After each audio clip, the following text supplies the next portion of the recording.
Extensions are a part of your Google Chrome browser. So if you log into your Pensbury account on any computer or any device and you log into Chrome, those extensions will go with you. You'll notice that you have to make sure that you're signed in first. So I have my name in the upper right hand corner. I also have my image that I've selected over here as well. And then in the upper right hand corner as well is all of my extensions that I have. So I have tab scissors and tab glue, which if I have two tabs open, it'll split them so that way I have one on each side of the page or the screen, so it kind of makes me be able to see two screens at once. Glue then just puts those ones back together. I have two that I use for screenshotting or screencasting. One is Screencastify and the other one is called Awesome Screenshot. That allows me to kind of do what I'm doing now, where it allows you to see what is going on my screen. I'm a big fan of the Google URL shortener.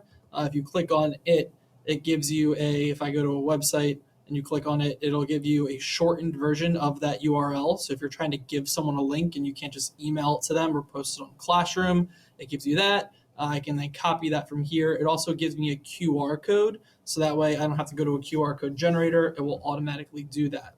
One of the other extensions I have it's called Stan's Fair Ad Blocker. So if I was to go to a website like weather.com, you'll notice that this started blocking ads for me. So this has 28 ads that it blocked on weather.com so far.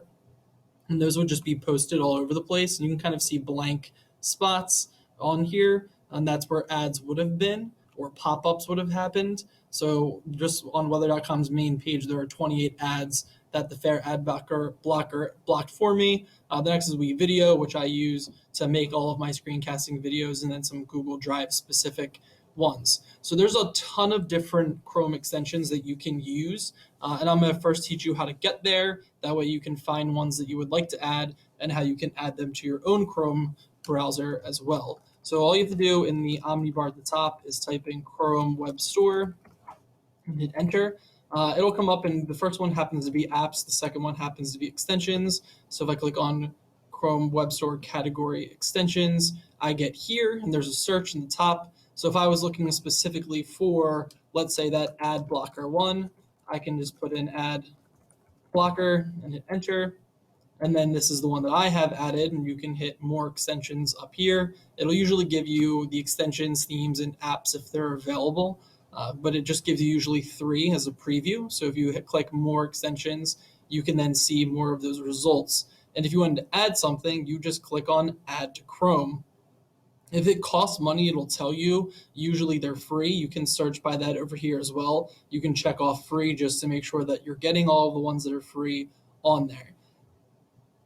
And once you add it, it'll just populate up in the right-hand corner once you go through permissions. What I've done for you is, in case you don't really know what you're looking for or what extensions you're looking for, is if you go to the Pensbury EdTech website, and down the left-hand side is add-ons and extensions. And if you just click on that link, it gives you the main page for that. And I found a 50 best Google Chrome extensions for educators. So if you click on that, it will take you directly to this website and this blog post on the best 50 extensions. And if you scroll down past all this text, it'll give you the ones that are ranked here. So Save to Google Drive is 1, Ad Block for YouTube is number 2. And if you go all the way through, one that might be kind of useful, especially for educators, is EasyBib. So if I go back to my search results, I'm going to get rid of Ad Blocker because I don't have EasyBib extension. I'm just going to put that on there. EasyBib toolbar shows up right here. I'm going to hit Add to Chrome. I'm going to click Add Extension, and it will add that for me. It'll pop up right here. So it says that this has been up here. It's been added. And from here, I can use this to cite a source. So it says click here to see if this source is credible. So if I went back to my website, I'm going to click that. And it's going to ask me if I want to view or cite this on EasyBib or view that bibliography. I want to hit cite.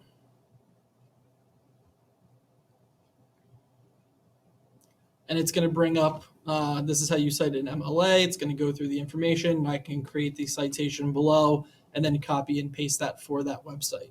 So these Chrome extensions really just kind of make your life easier. What it does is it's going to add it directly to your Chrome and then allow you to use those whenever you're on whatever device you happen to be on, logged in to your Pensbury Chrome. And they make things a little bit more efficient they allow you to do things a little bit faster and quicker, and some things you might not be able to do without it.